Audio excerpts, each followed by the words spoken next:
Hola, muy buena tarde. Bienvenidos todas y todos a este webinar. Agradecemos a quienes se conectan esta tarde y nos acompañan en esta actividad sobre recursos educativos digitales abiertos desde Colombia, México, Ecuador y Chile. Soy Juan Carlos López, profesor del Departamento de Pedagogía de la Escuela de Ciencias de la Educación de la Universidad ICESI y editor del portal Eduteca. Y esta tarde tengo el privilegio de presentar a ustedes este webinar. Pero antes de presentar a nuestro invitado, los dejo con Miguel Ángel Valderrama, quien nos explicará el mecanismo para concursar por 3 becas para el evento Eduteca 2021. Adelante, Miguel. Hola, profes, muy buenas tardes. Me excuso, en este momento tengo problemas con mi cámara, lastimosamente. Sin embargo, quiero comentarles a todos la manera en la que pueden ganar cualquiera de las 3 becas que tenemos en la tarde de hoy para ustedes.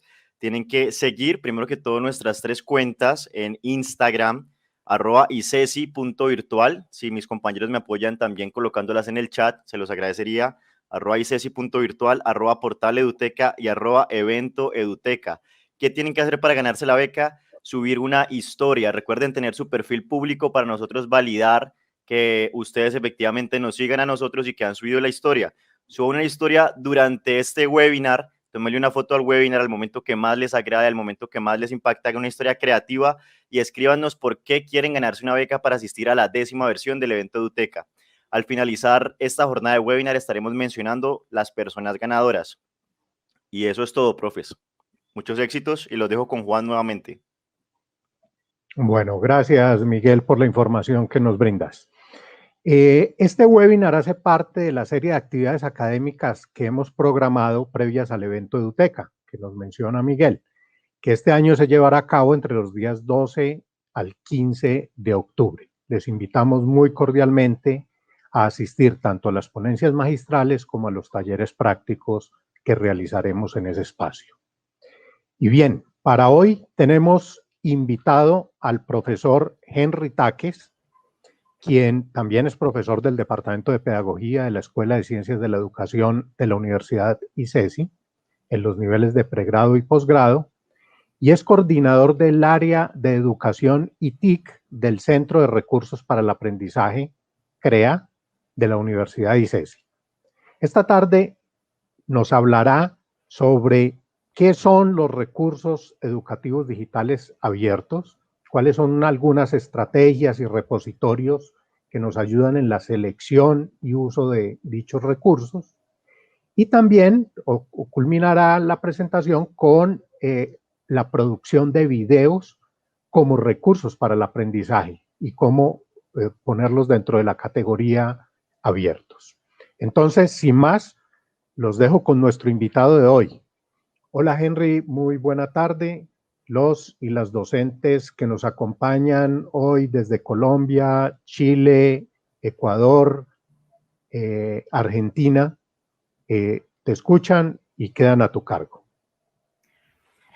Bueno, muchas gracias, Juan Carlos. Un saludo muy especial para todas las personas que se conectan el día de hoy. He visto en el chat que nos saludan desde Venezuela, desde Ecuador, desde Argentina y por supuesto también desde Colombia, también desde México. Un saludo muy especial. Bueno, el día de hoy quiero contarles, o vengo, digamos, a presentarles un tema que está cogiendo mucha fuerza debido al momento en el que nos encontramos y tiene que ver con los recursos educativos abiertos. Ahí están mis datos. Como lo dijo Juan Carlos, yo trabajo en la Universidad ICESI como profesor y como coordinador del Centro de Recursos para el Aprendizaje CREA, aquí en Santiago de Cali, en Colombia. Bueno, muy bien. Bueno, antes de continuar con esta presentación, quiero darles a conocer la agenda. Primero vamos a tener un breve contexto de cómo se ha dado esta evolución de los recursos educativos abiertos en Colombia. Posteriormente vamos a revisar nuevamente algunos conceptos claves que se han ajustado a lo largo de esta trayectoria que ya ha tenido esta declaración de los REA desde la UNESCO desde el año 2002. Vamos a mirar algunas recomendaciones y estrategias para el uso y selección de recursos. Vamos a sugerir algunos de ellos. Y por último, vamos a mostrar algunos factores claves pues que hay que tener en cuenta en la producción de recursos educativos, y concretamente nos vamos a enfocar en los videos, ya que según un estudio de la Open University del Reino Unido, nos dicen que son los de mayor uso a nivel mundial. Entonces vamos a hacer ese énfasis allí. Pero antes de continuar, profes, quisiera que interactuáramos un poco el día de hoy para que esto fuera un poco más interesante. Entonces, en este momento, se les va a compartir un enlace en el chat mediante el cual ustedes están siguiendo esta presentación. Ese enlace tiene este archivo en Google Docs que va a estar compartido. Todos pueden editar este documento. Ahí ya la persona que me está ayudando con el chat se los va a compartir en breves, si es que ya no se los ha compartido. ¿Y qué vamos a hacer con esta pequeña actividad, profe? La idea es que, como tenemos tantos sitios, tantos recursos que podemos y que cada uno de ustedes ha tenido experiencia, lo que vamos a hacer en ese enlace, cuando accedan a este documento, es que van a registrar direcciones o enlaces que ustedes conozcan de recursos educativos, y vamos a incluir una breve descripción, muy breve, es decir, en qué consiste ese enlace, qué información tiene. Y además, cada uno va a contar el uso particular que le ha dado. Si no lo tiene, no hay ningún problema, lo puede dejar vacío. Pero la idea es que ponga allí qué uso le ha dado a ese recurso educativo. Entonces, repito nuevamente la consigna. Agregamos aquí el enlace, ¿sí? Que ustedes hayan usado un sitio web, una página que ustedes puedan recomendar y que hayan tenido la oportunidad de usar, o de pronto han visto otro colega que lo ha usado. Lo incluyen allí, dan una breve descripción y posteriormente indican un uso particular. Si no lo tienen, el uso particular lo pueden dejar en blanco. En este momento ya, mientras vamos haciendo la charla, les pido por favor que vayan diligenciando este documento que ya les van a compartir en el chat. Muy bien, entonces nuevamente vuelvo acá a la presentación. La idea es que al final de esta charla, cuando terminemos esta presentación, van a tener ustedes a su disposición este recurso, más el listado que yo espero que hagamos o que hayamos construido durante esta sesión. Bueno, muy bien. Primero que todo, contarles el contexto. Esta línea de tiempo me parece muy importante porque nos contextualiza. Aquí en Colombia, digamos que el tema de los recursos educativos abiertos nace con una iniciativa del Ministerio de Educación Nacional denominada Banco de Objetos de Aprendizaje. De allí, digamos, un poco que se haya, a veces nos preguntamos, bueno, ¿qué es esto de los objetos de aprendizaje? ¿Y cómo así que recursos educativos son lo mismo, son diferentes? Pues bien, esto aquí en Colombia nos ayuda a explicar un poco esta línea de tiempo.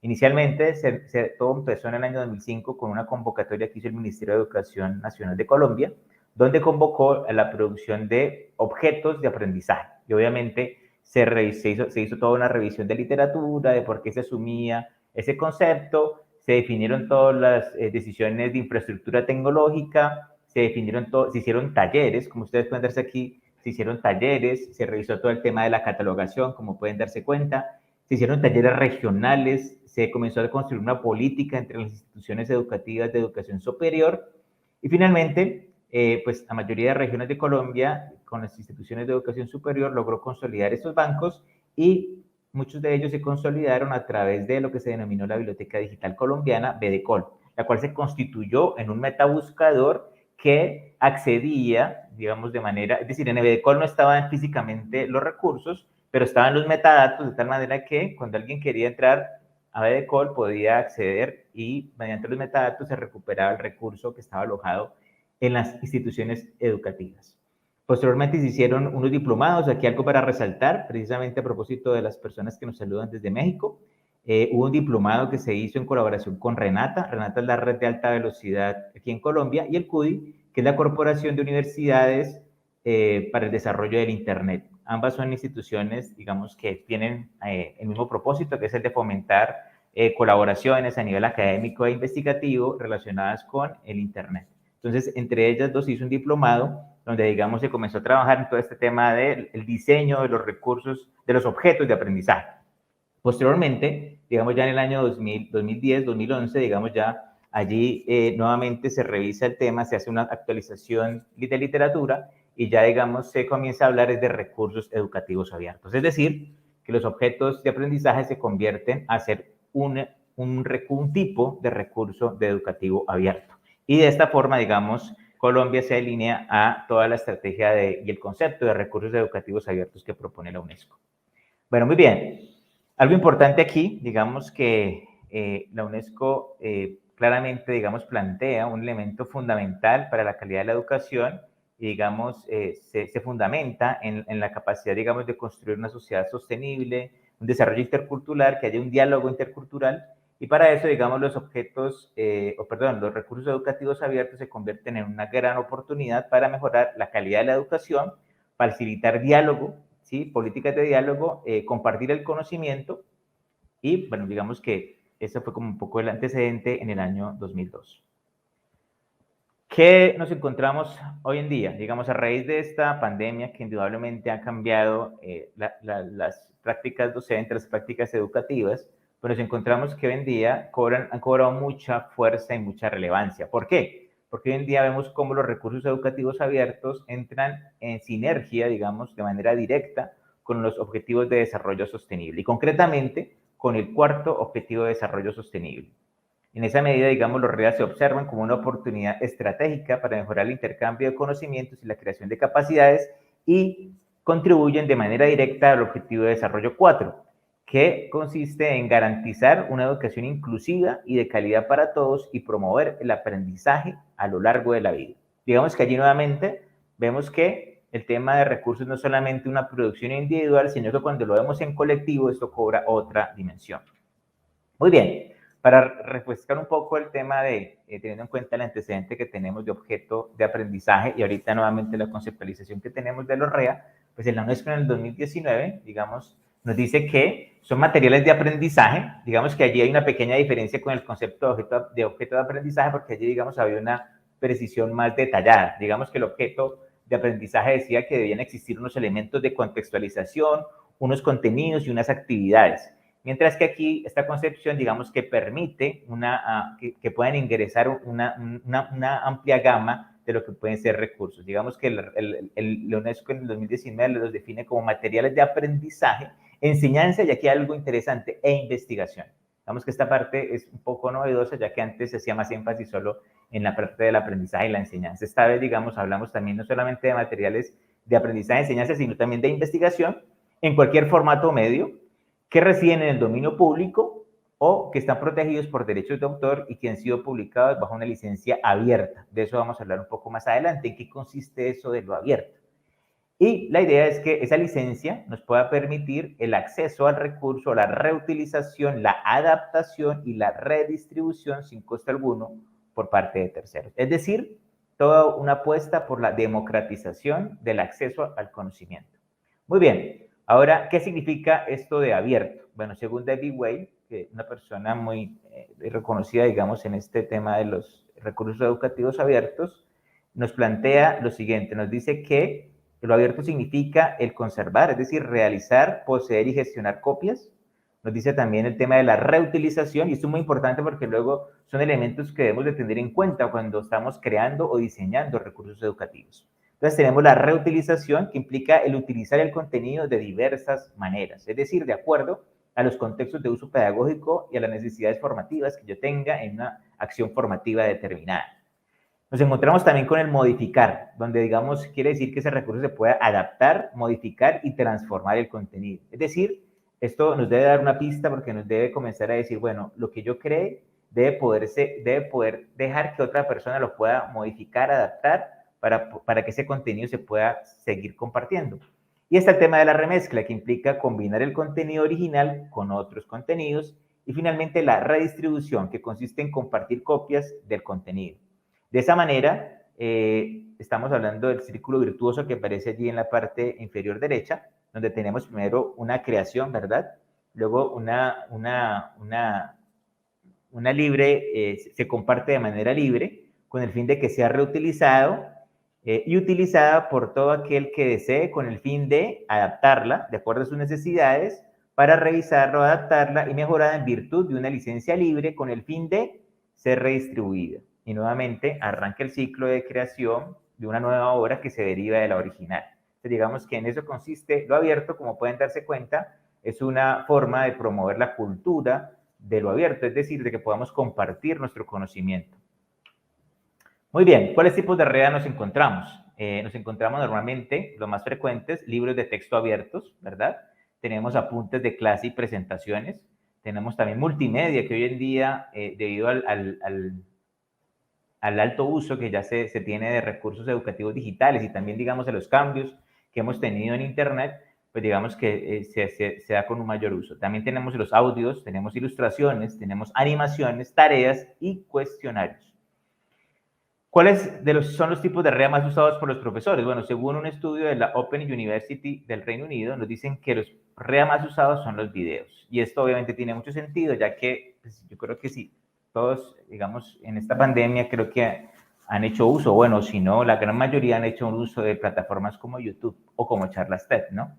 Tenemos también las imágenes, ¿no? Las imágenes obviamente que pueden ser también infografías o pueden ser mapas conceptuales o pueden ser mapas mentales, ¿no? Que nosotros le hagamos a nuestros estudiantes.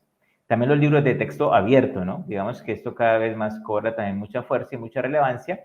Y los módulos de cursos, ¿no? Que aquí también se pueden compartir. Y finalmente los cuestionarios. En ese orden, digamos, son los 5 tipos de REA que son más usados a nivel mundial según este estudio de la Open University. Muy bien, ahora bien, ¿en qué consiste esto de lo abierto? Esto de lo abierto consiste en que las personas puedan usar, redactar, mezclar nuestro contenido y además luego poderlo redistribuir. Muy bien, para eso, digamos que se consolida como uno de los recursos de implementación más empleados las licencias Creative Commons. Las licencias Creative Commons fueron creadas en la Universidad de Stanford por un abogado, digamos, donde se vio la necesidad de poder ayudar a las personas a que pudieran compartir sus recursos. Las licencias Creative Commons tienen 3 elementos muy importantes. Primero, una lectura legible para los humanos, que son como los iconos que normalmente nos encontramos. Luego tiene algo legible para las máquinas, es decir, unos metadatos que hacen que luego esos recursos se puedan ubicar por los metabuscadores. Y obviamente un código legal, es decir, un acceso a un contenido jurídico legal que permite y a profundidad detallar qué es lo que se puede hacer con ese recurso. Aquí en Colombia, quiero destacar la Fundación Carisma, quien es la encargada, bueno, trabaja de la mano con Creative Commons Colombia y además, digamos, se encarga tiene una visión muy interesante, que es lograr una visión crítica del desarrollo de la innovación tecnológica y promover la participación ciudadana en el desarrollo y en la construcción de la innovación tecnológica. Obviamente buscando que se preserven los derechos humanos, ¿no? Digamos que allí es una fundación muy interesante y se ha consolidado también, digamos, a nivel ya de Latinoamérica, digamos, porque busca efectivamente ese análisis crítico del desarrollo tecnológico. Muy bien, esta imagen que ustedes ven aquí a la derecha, digamos, nos muestra los tipos de licencia y nos permite observar cuáles licencias, según la licencia Creative Commons, se ajustan más a las características de la REA. Obviamente, entre más restrictiva sea la licencia, digamos, se aleja de los principios de poderlo compartir, adaptar, remezclar y redistribuir. Pues bien, digamos que si ustedes se fijan en la cúspide encuentran el dominio público. ¿Qué significa el dominio público? El dominio público, si ustedes se fijan, es el tipo de licencia más que digamos, se promueve más todas estas características de los REA. Aquí en Colombia, en la Biblioteca Nacional, de hecho, el 1 de enero se destaca como el Día del Dominio Público. El dominio público significa cuando una obra, digamos, los derechos morales del autor, digamos, pasan al dominio público. Aquí en Colombia ocurre eso después de 80 años. De hecho, en este momento, ahí en la Biblioteca Nacional de Colombia, pueden encontrar que ya en este momento se han liberado unas obras y pasan al dominio público. El dominio público quiere decir que ya, digamos, pues el autor pues se guarda un reconocimiento, pero digamos que ya la persona se puede usar ese recurso sin ninguna dificultad porque, digamos, ya los derechos patrimoniales pasan al dominio público. Bueno, muy bien. Luego tenemos otro tipo de licencia que es el de reconocer la autoría, ¿no? Digamos que esta licencia después del dominio público, es una de las más utilizadas y de las que más favorece las características de los REA, ya que esta solamente implica que el recurso, pues solamente se diga el reconocimiento al autor. Es decir, que se puede mezclar, se puede distribuir, se pueden derivar copias, y esas copias luego se crean otra obra y esa obra usted la puede, inclusive, esta primera licencia ustedes pueden usufructuar de ella porque no lo restringe, ¿no? La que sigue, se llama compartir igual, digamos, ahí sí, digamos, ya cierta restricción, digamos, es decir, la obra derivada que se cree de allí se tiene que seguir compartiendo de la misma manera, es decir, con las mismas posibilidades de que pueda seguir promoviendo la cultura libre, ¿no? La cuarto, digamos, ya se enfoca a que pues no se puede usufructúar económicamente de él, pero sí se debe garantizar la parte del reconocimiento del autor. Y la que sigue, digamos, que permite que se reconozca el autor, que no se usufructúe de esa obra, pero que se comparta de la misma forma, ¿no? Es decir, el derivado que se haga de la misma manera. Y la penúltima opción, si digamos ya es un poco se aleja un poco más del concepto de las características de los REA, porque esta no permite productos derivados. Esa igual, creo que de pronto confunde un poco, pero eso igual significa que no se permiten derivados. Es decir, no se pueden hacer obras derivadas. Es decir, yo no puedo mezclar y nuevamente redistribuir esa obra porque no se permiten derivados. Entonces, esta se constituye como una de las más restrictivas para el tema de poder promover la cultura de lo abierto. Bueno, muy bien. Ahorita vamos a pasar al segundo tema que les propone el día de hoy. Bueno, mientras tanto, les espero que por favor vayan ahí compartiendo sus sitios de consulta donde ustedes hacen uso de recursos educativos abiertos. Ya ahorita les digo qué vamos a hacer con ese documento, que espero que estén allí escribiéndolo y alimentándolo, ¿no? Ahorita al final de la charla les cuento qué hacemos con ese documento. Bueno, muy bien. Ahorita, en cuanto al uso y selección de los REA, bueno, nos encontramos con lo siguiente. Digamos, si una institución está interesada en fomentar y en promover los REA, que como vimos, tiene gran relevancia ya que le apuntan directamente al Objetivo de Desarrollo Sostenible 4, nos encontramos que primero se hace necesario la formulación de políticas de gobierno. Obviamente, digamos, allí inciden los ministerios de educación de los países, las secretarías de educación o los entes gubernamentales relacionados con la parte educativa. Pero luego también deben existir formulación de lineamientos institucionales que obviamente sean coherentes con esas políticas de gobierno. ¿Y qué implica ese tipo de lineamientos? Implica primero comprender el potencial de los REA, ¿sí? Es decir, qué significa el compartir recursos con otras personas y que esos recursos puedan ser remezclados y que el conocimiento pueda ser difundido. Segundo, tener una visión de los REA, es decir, qué se espera como institución lograr con los REA, establecer el marco de la política, ahí me equivoqué, la política o los lineamientos, el plan de acción y la evaluación y mejora. Obviamente esto es muy importante porque esto no se trata solamente de un hecho individual donde yo produzco un recurso, sino que se hace necesario que pues esto sea un movimiento colectivo y esto obviamente implica unas directrices claras para que todos podamos participar de forma coherente y no se habla solamente esfuerzos aislados.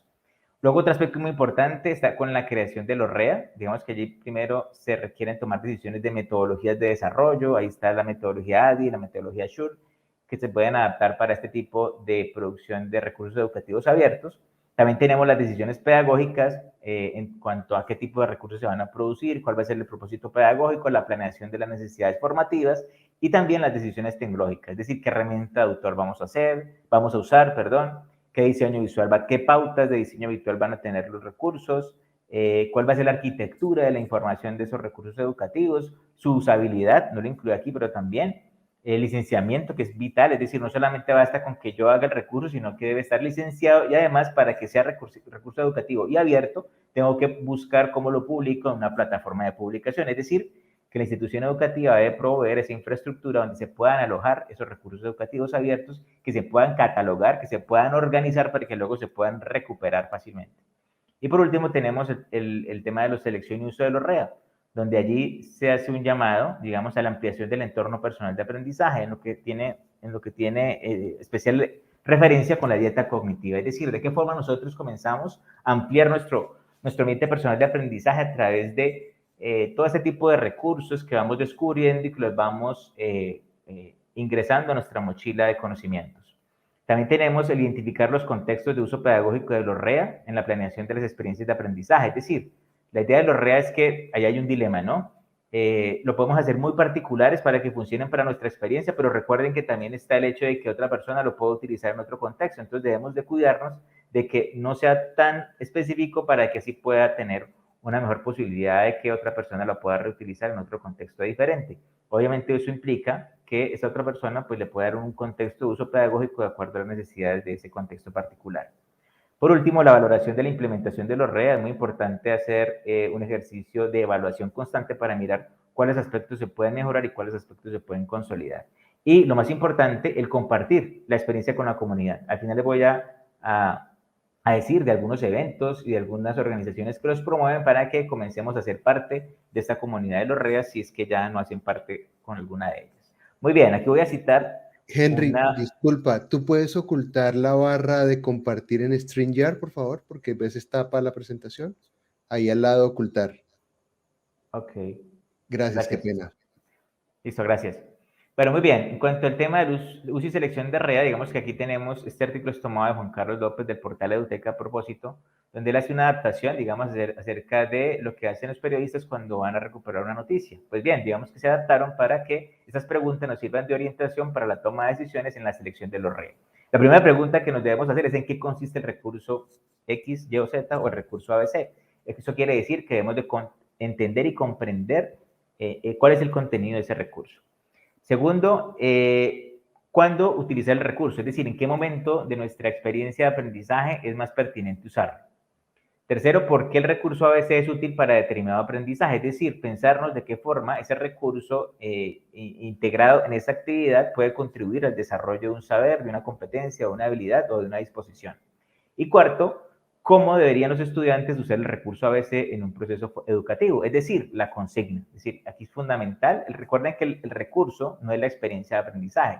El recurso nos permite y nos invita a que nosotros como profesores definamos diferentes contextos de uso que luego se pueden concretar en una consigna, es decir, en unas indicaciones para el estudiante para qué hacer paso a paso y cómo puede utilizar ese recurso para poder lograr el saber, la habilidad o la disposición que se busque en ese contexto formativo. Bueno, muy bien, ahorita quisiera compartirles algunos de estos, ahorita vamos a pasar a navegar algunos de ellos, pero quisiera como darles este panorama general primero. Tenemos por un lado, digamos, los recursos del BID, del Banco Interamericano de Desarrollo. Tenemos uno que se destaca, que es TEMOA, el Tecnológico de Monterrey. Tenemos MERLOT, que es uno de los más empleados, que es de la California State University.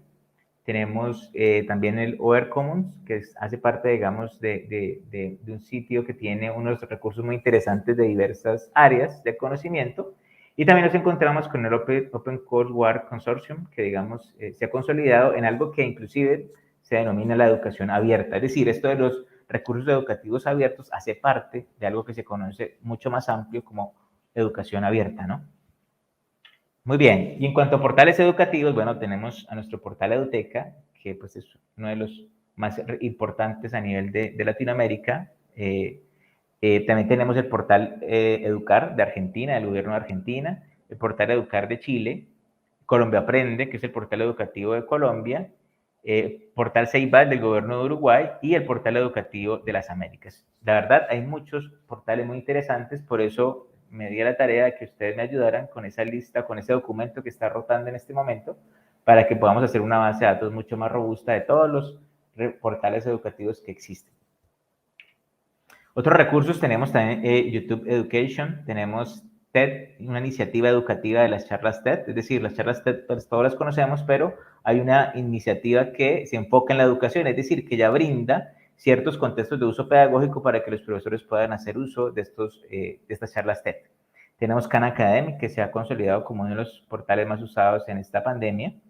Tenemos las simulaciones interactivas de PET de la Universidad de Colorado, que han sido fundamentales en las clases de ciencias naturales y matemáticas, donde deberían haber una cantidad de simulaciones, pero vuelve y juega. El recurso no hace la clase, la clave está en qué uso planeo yo como profesor para sacar el máximo potencial de ese recurso educativo.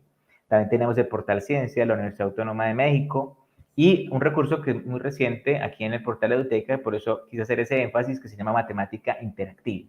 Este recurso lo recomiendo con especial atención porque es una muy buena oportunidad de poder trabajar todo lo que tiene que ver con los saberes en matemáticas y pues todos sabemos que es un área bastante difícil para los estudiantes o compleja en algunos casos. Tenemos también este enlace de laboratorios virtuales del Ministerio de Educación de la India y quise traer a colación muy particular porque también quería darles a conocer que no solamente las iniciativas de este tipo de sitios de recursos educativos son de instituciones, sino que también, como el caso del profesor Jesús Peñas, hacen parte de una iniciativa más personal, que obviamente trascienden y que pues cobran cierta relevancia. Es decir, que eventualmente cada uno de ustedes también podría llegar a tener un espacio de esta naturaleza. Muy bien, ahorita me voy a enfocar en lo de la producción de recursos educativos en video. Como se pudieron dar cuenta, según el estudio de la Open University, el formato de video es el recurso educativo abierto que más se utiliza.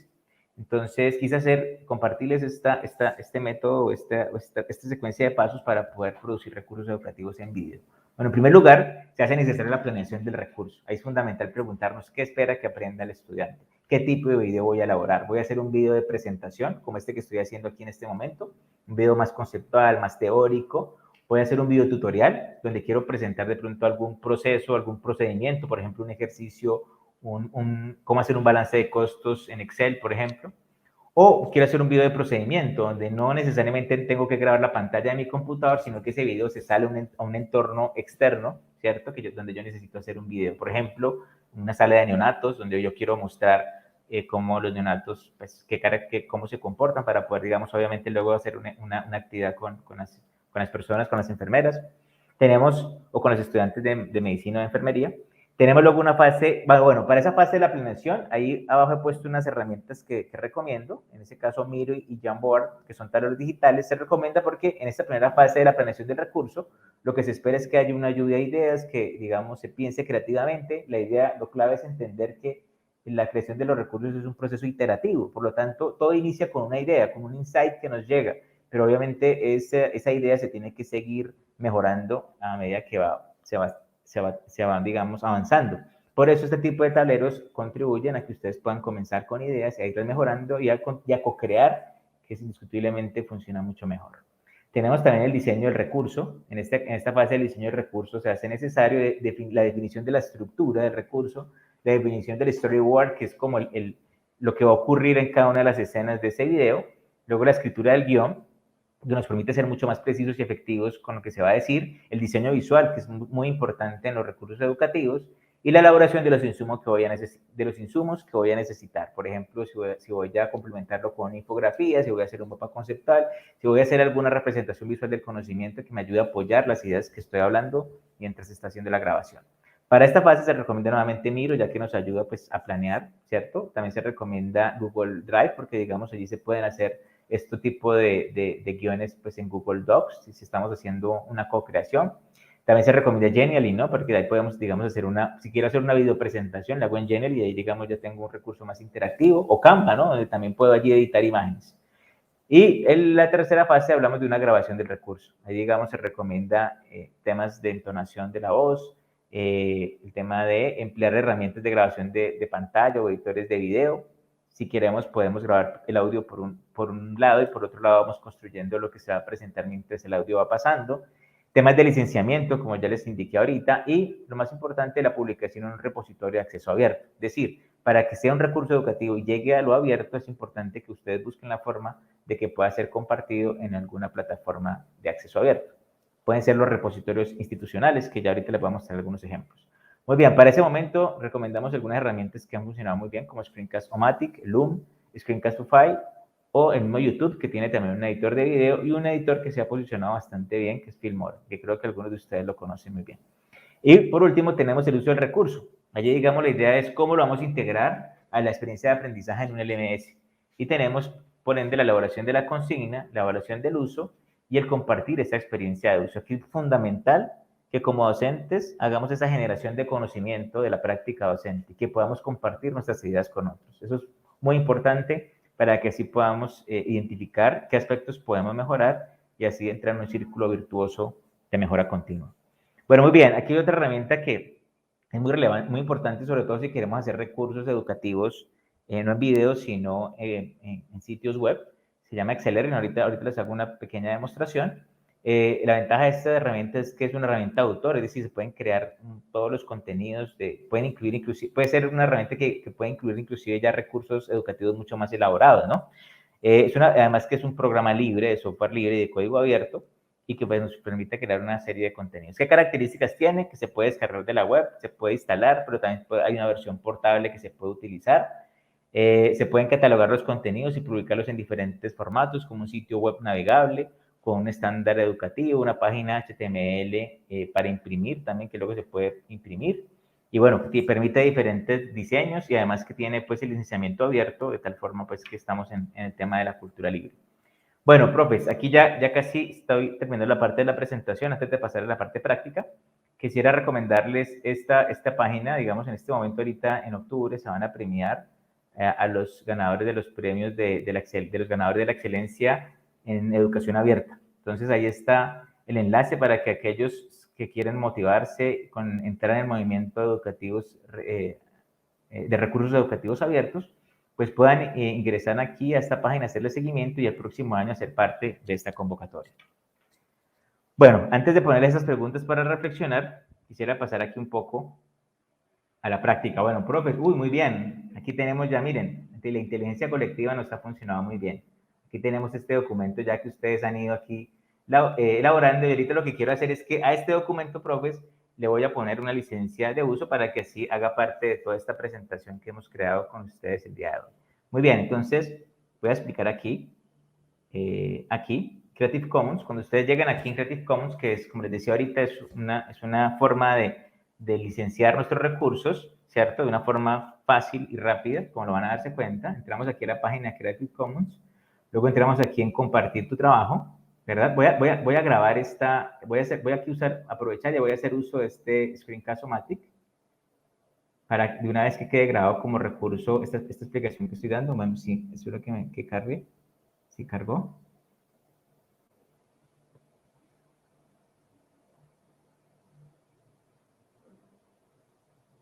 Bueno, ahí voy en este momento, pues creo que voy a ver si me deja grabar aquí, hacer el experimento. Entonces, esta aplicación, como ustedes pueden darse cuenta, solo se instala una sola vez y luego se ejecuta cada vez que lo necesito. Algo clave cuando vayan a usar esta herramienta Screencast-O-Matic es que aquí donde dice narración, deben verificar que efectivamente las barritas verdes se muevan. Si no se mueven es porque hay un problema con tu micrófono y debes explorar, pues, realmente cuál es el que te está funcionando, ¿no?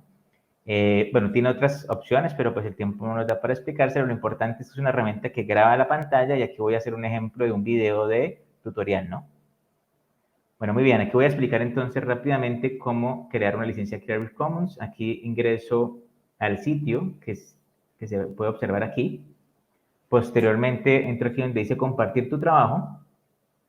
Y aquí, pues, aparece, pues, el paso a paso, ¿no? Escoja las características, información adicional y obtenga la licencia. Entonces, aquí decimos que vamos a comenzar. Y aquí él me hace unas preguntas. Me dice, ¿quiere permitir que se compartan las adaptaciones de su obra? Recuerden que para que cumpla con las características del movimiento abierto, pues, debería decir que sí, ¿no? Luego tenemos aquí la opción, ¿quiere permitir usos comerciales de su obra? Bueno, esta, digamos, ustedes pueden decidir. Sin embargo, si queremos que tenga todas las libertades que nos dice el movimiento abierto, debería ser también que sí, ¿no? Muy bien, según estas preguntas que yo he marcado aquí, digamos que obviamente si yo marco aquí me dan otras opciones, ¿no? Si yo marco aquí, miren que acá en la parte derecha cambian los iconos, ¿no? Esta es la información para los humanos, ¿no? Que les decía ahorita, ¿no? Entonces, dependiendo de las opciones que ustedes den, digamos que asimismo también la información para humanos, como lo dice la licencia, pues cambia, ¿no? Pero digamos que si yo quisiera, pues que se acercara volviendo a la gráfica que les mostré ahorita, a la cúspide del dominio, cerca al dominio público, deberíamos decir que sí, digamos que adapto, y deberíamos decir que sí, que cualquier persona pueda inclusive dar, digamos, pues usufructuar de esa obra posiblemente, ¿no? Algunos marcan esta opción, ¿no? Es decir, que se puedan adaptar, pero que ese producto derivado de mi obra también tenga las mismas restricciones. Para algunos esto, digamos, permite que se siga promoviendo la cultura libre, ¿no? Porque, digamos, si lo dejo solamente abierto, pues digamos que aquí una persona podría usufructuar de él, cambiar la licencia y ya no se compartiría de la misma forma, ¿no? Entonces, pues para algunos, digamos, dicen que esta configuración, digamos, promueve más la cultura libre. Pero bueno, dejámoslo así completamente abierto. Digamos, aquí ya podemos ver claramente la información que va a aparecer para las personas, ¿verdad? Y aquí ustedes pueden darse cuenta que aparece también un código. Si yo tuviera un sitio web, pues este código que aparece aquí lo copio y lo pego en el sitio web para que aparezca en ese sitio, ¿verdad? Y algo importante, se acuerda que también tenía información para humanos, pero también tiene la información legal. Aquí aparece cuando uno hace clic en el icono, inmediatamente me lleva a el contenido legal. Digamos que aquí ya está la parte donde dice qué se puede hacer con mi obra de acuerdo a la licencia que yo escogí. Entonces, es fundamental que también ese enlace esté esté enlazado con este icono, ¿no? Es decir, si yo solo pongo el icono, digamos que mi licencia Creative Commons queda a medias, ¿no? Tendría yo también que agregarle este enlace. Muy bien, aquí solamente lo que hago es copiar este icono, ¿verdad? Copiar esta imagen. Vamos a ver si nos la deja poner aquí. Muy bien, nos dejó ponerla allí. Y ahorita me vengo acá y copio este enlace, ¿no? Este enlace que sería el código, el lenguaje para abogados, ¿no? El lenguaje legal, digámoslo así. Entonces aquí le creo el enlace. A ver cómo es. Aquí, en esta, o liga, ¿no? Como también le dicen en otros países, ¿no? Enlace o liga, ¿no? Muy bien, ahí ya quedó creado. De esa manera, digamos, ahí ya, cuando lo publiquemos, pues las personas van a poder reconocer inmediatamente que es un recurso que solamente implica que se reconozca la autoría y pues se va a poder compartir, remezclar, se van a poder crear procuras derivadas de este recurso y además, pues me lleva a donde está el enlace del código de la información jurídica. Bueno, muy bien, ahorita con el tiempo que me queda quisiera también mostrarles una aplicación muy interesante que es esta del Excel Learning, ¿cierto? Que está aquí. Ustedes pueden entrar aquí a la página de Excel Learning, ¿cierto? Pueden luego descargarla. Voy a parar aquí la grabación del video que hice. Bueno, aquí lo grabo, lo guardo en mi equipo. Le voy a decir que lo guarde en mi equipo, ¿verdad? Aquí voy a grabar pues en el escritorio, aquí le digo licencia, le pongo un nombre, ¿cierto? Aquí le digo publicar, y bueno, ahí ya ese recurso también se está creando. Muy bien, este Excel Learning es muy interesante, es una herramienta, como ya lo veíamos, que tiene unas características que ayudan a crear recursos educativos de una forma ágil y rápida, ¿no? Entonces, ustedes lo pueden instalar, lo pueden descargar, y una vez lo instalen, yo aquí en este caso lo estoy usando la versión portable, es decir, no tengo que instalar en mi sistema operativo, sino que uso una versión portable. Bueno, primero para comenzar hay que definir pues ya el propósito del recurso, ¿cierto? Usted ya tuvo que haber definido y pensado qué quiero que el estudiante aprenda con este recurso, bueno, etcétera. Y teniendo en cuenta pues que ese recurso también puedo compartirlo con otros, es decir, que no sea tan específico y que pueda ser utilizado en otros contextos. Muy bien. Luego la definición de la estructura de ese recurso. Pues bien, aquí digamos Excel Learning nos permite aquí definir esa estructura. Aquí yo le digo añadir página. Y aquí, bueno, le digo renombrar y aquí vamos a decir que le vamos a poner la introducción. Digamos que vamos a hacer un recurso sobre REAS. Entonces, introducción, recursos educativos abiertos, ¿verdad? Muy bien, luego voy a crear otra página, ¿cierto? Aquí le digo, bueno, aquí ya esta quedó como hijo de introducción, pero entonces vamos a darle aquí en el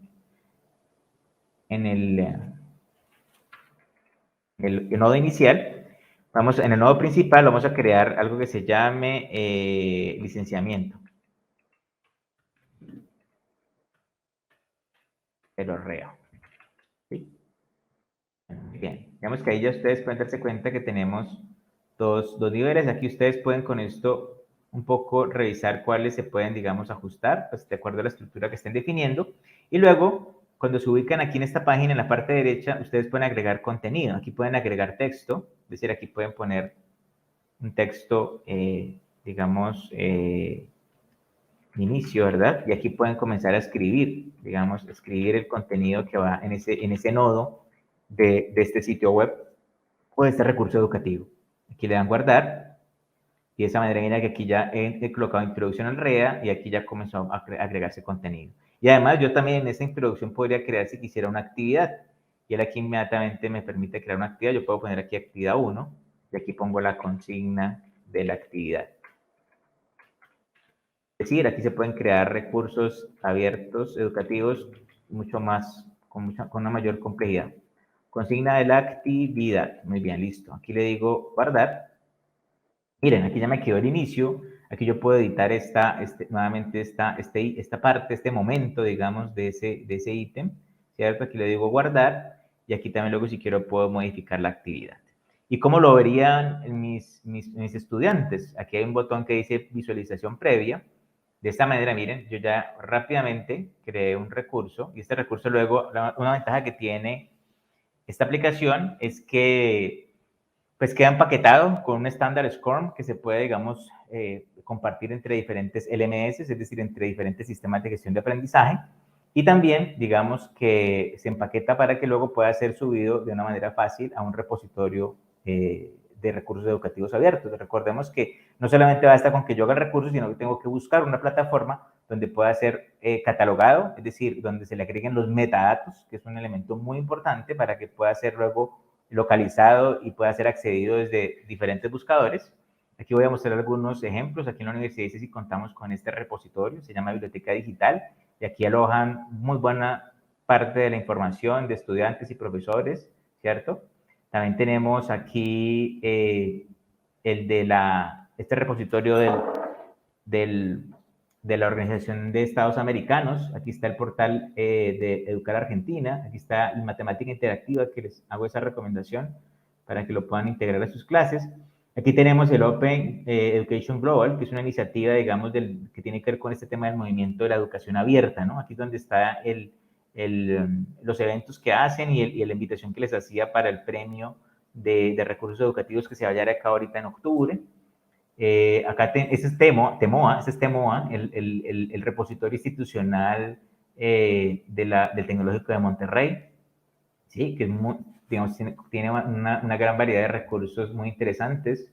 Aquí tenemos también el de la Universidad Autónoma de México, ¿verdad? Y aquí tenemos las famosas o las muy conocidas simulaciones de PET, ¿no? Que pueden servir para diferentes situaciones de enseñanza de la física, de la química y la matemática. Y lo más importante de PET es que ya no solamente está en la simulación, sino que también se han dado contextos de uso. Es decir, tú puedes entrar allí y encontrar ejemplos o guías, digamos, que te ayudan a dar orientaciones de cómo poder integrar ese recurso a tus experiencias de aprendizaje con tus estudiantes.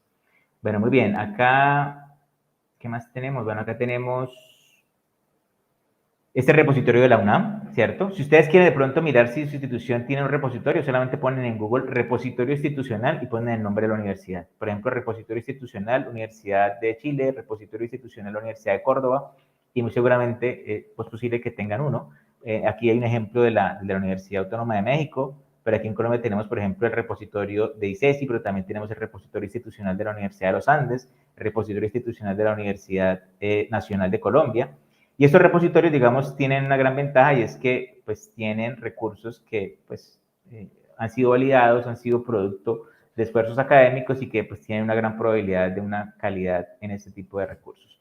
Bueno, muy bien, vuelvo nuevamente aquí a la presentación, profes, y con esto cierro. Preguntas para reflexionar. ¿Qué ideas me surgen para el uso de los REA en el diseño de experiencias de aprendizaje? Y aquí quiero anotar algo muy importante, que aquí no se los dije anteriormente. Es decir, los REA no solamente lo podemos usar nosotros como docentes para hacerle recursos a los estudiantes o a otros colegas que lo puedan usar en cualquier parte del planeta, sino que otra estrategia puede ser que yo ponga a mis estudiantes a crear REA, ¿sí? Y obviamente puedo hablar con la persona que administre el repositorio institucional de la universidad, o también podemos hablar, digamos, también el portal de EduTech tiene algunos espacios, o el mismo repositorio de la Universidad ICESI. Se pueden hablar para que podamos diseñar una experiencia donde los estudiantes creen estos REA y que también contribuyan, digamos, a ese enriquecimiento y a esa promoción de la cultura, de lo abierto y del compartir el conocimiento, ¿no? También puede ser que yo les ponga un problema de información, donde yo les enseño a los estudiantes a manejar y seleccionar fuentes de información de calidad. Entonces, digamos que allí los comienzo a que conozcan que no solamente existe el metabuscador de Google, sino que también existen ya recursos consolidados, sitios especializados donde ellos pueden encontrar información. Por ejemplo, está el Banco Interamericano de Desarrollo, está también el portal EduTech, están los sitios, los repositorios institucionales de las universidades, es decir, que podemos utilizarlos para una experiencia de aprendizaje centrada en la formulación o en la resolución de problemas de información. Muy bien, clave fundamental, el tema de qué espero que mis estudiantes aprendan con este REA. ¿De qué manera promuevo que mi REA pueda ser reutilizado y adaptado en otros contextos? Esa es una pregunta fundamental, es decir, de qué forma no solamente hago mi recurso para que me funcione a mí, con mis estudiantes en mi propio entorno, sino pensar también en que otras personas pueden necesitar eso que yo estoy diseñando. ¿Cómo puedo promover en mi institución el movimiento de REAs? Es decir, ¿cómo puedo comenzar a movilizar los lineamientos institucionales y de qué manera puedo comenzar a participar del diseño de esas políticas en las instituciones educativas? ¿Qué herramientas de software libre puedo usar para los REA? Ahí les di unos ejemplos del Excel Learning, pero discutiblemente también hay herramientas de edición de audio para podcasts como Audacity o otro tipo también de software, digamos, para edición de imágenes también libre. Muy bien, otro punto importante para reflexionar, profes, es qué prácticas me permiten tener una mayor calidad en mis redes. Es decir, también la preocupación no solamente por hacerlos, porque se puedan compartir, sino también por la calidad. Es decir, qué estándares puedo definir, si puedo crear rúbricas de pronto que puedan evaluar esos usos de los REA que hacen los profesores. Es decir, aquí hay una oportunidad también, profes, para generar conocimiento alrededor del uso de los REA y por ende crear una línea de investigación en sus instituciones educativas. Y finalmente, como reflexión, ¿dónde puedo publicar mi REA para que pueda llegar a la mayor cantidad de personas interesadas? Creo que la opción que más se nos viene a la cabeza es YouTube, sin embargo ya ven que también existen opciones como los repositorios institucionales. Bueno, muy bien, profes, esto era lo que tenía para mostrarles el día de hoy. Quedo atento a las preguntas. Hola, Henry. Bueno, tenemos varias preguntas de los asistentes.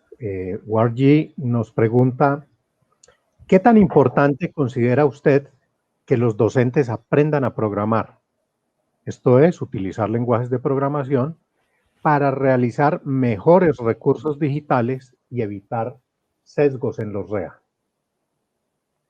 Bueno, muy buena pregunta. Bueno, allí yo diría que lo más importante, bueno, más que la habilidad, digamos, de codificar, creo que la apuesta debe estar en el pensamiento computacional o en el pensamiento algorítmico. Creo que allí está la clave. Digamos que no se trata solamente de que el estudiante aprenda a manejar Scratch, por ejemplo, que es un software de visual, ¿verdad? De programación visual. O sea, el fin no debe ser que el estudiante aprenda a manejar ese programa, ¿cierto? Para crear recursos, sino que la apuesta está en la promoción del pensamiento computacional y el pensamiento algorítmico, que indiscutiblemente son habilidades y capacidades que son indiscutiblemente muy útiles para vivir en un mundo que cada vez más es más digital y que está cada vez más interconectado. Vale, muchas gracias. También nos pregunta Adriana Vargas Escobar, ¿quién y cómo se regula el uso de los contenidos licenciados bajo Creative Commons? Muy buena pregunta. Bueno, digamos que en ese caso, digamos que Creative Commons es una plataforma, ¿no? Digamos que cuando se creó, digamos que fue pensando en el siguiente problema. Miren el problema que se tenía. Antes de, digamos, de tener este tipo de plataformas, y hay otras parecidas, ¿no? Otras iniciativas similares, digamos que todos los derechos eran reservados. Es decir, si llegábamos a encontrar un recurso en la Internet, no lo podríamos usar. De hecho, no lo podemos usar. Si ese recurso no tiene ningún tipo de licenciamiento, por defecto, hace parte digamos, de todos los derechos reservados. Es decir, yo tendría que comunicarme directamente con ese autor para que me dé expresamente los permisos para poder usar ese recurso. Entonces, digamos que Creative Commons lo que creó fue una plataforma para que fácilmente podamos crear un licenciamiento que favorezca el compartir y así no tengamos que, digamos, estar siempre comunicándonos con las personas. Entonces, digamos que allí la plataforma simplemente deja un abanico y digamos que ya depende de cada uno la manera en que lo licencie, ¿no? Por ejemplo, en este caso yo le he puesto a esta licencia, le he creado que solamente reconozcan mi autoría, es decir, que está pues casi que en el dominio público, ¿no? Entonces, porque yo lo decidí así, porque yo quiero que esta obra, digamos, cualquier persona pueda crear un producto derivado, lo pueda adaptar y lo pueda redistribuir solamente mencionando mi autoría. Entonces, digamos que ya depende de cada uno, es decir, Creative Commons solamente brinda una plataforma, digamos, y me ayuda a que yo pueda dar un licenciamiento, porque si yo no le pongo licencia, pues ese recurso que quede publicado, pues tendría todos los derechos reservados y yo tendría que, o tendrían que comunicarse conmigo directamente. Y obviamente eso no favorecería el movimiento de la cultura libre que hemos hablado con el tema de los REA, ¿no? La idea es que se pueda compartir, que haya facilidad, es decir, que la tecnología nos brinde las herramientas para facilitar el compartir estos recursos. Bueno, muchas gracias, Henry. Pregunta Viviana Esperanza Yepes Hernández, ¿cuál es la diferencia entre un objeto virtual de aprendizaje y un REA? Excelente pregunta. Pero muy bien, aquí en Colombia creo que, como les contaba, en el año, pues me devuelvo aquí una presentación para que veamos en esa respuesta.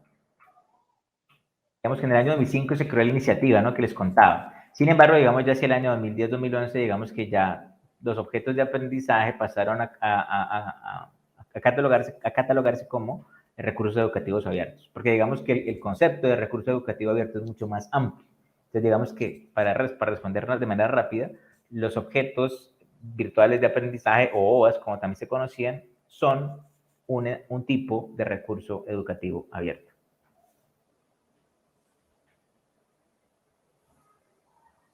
Bueno, ya no tenemos más preguntas, Henry. Te agradecemos mucho por la participación, por esta excelente presentación, muy clara, muy ilustrativa, y creo que pues, nos va a motivar a no solo construir nuestros propios recursos educativos digitales abiertos, sino a promoverlo entre nuestros estudiantes, porque yo creo que ese es el verdadero impacto que esto puede tener para que pues la educación esté más al alcance de todos.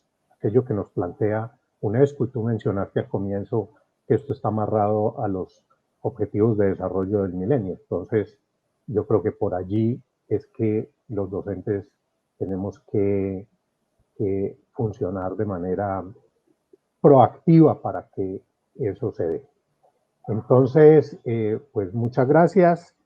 Henry, los invitamos nuevamente a nuestra 10ª edición del evento EduTeca, que se va a llevar a cabo los días 12, 13, 14 y 15 de octubre del mes entrante.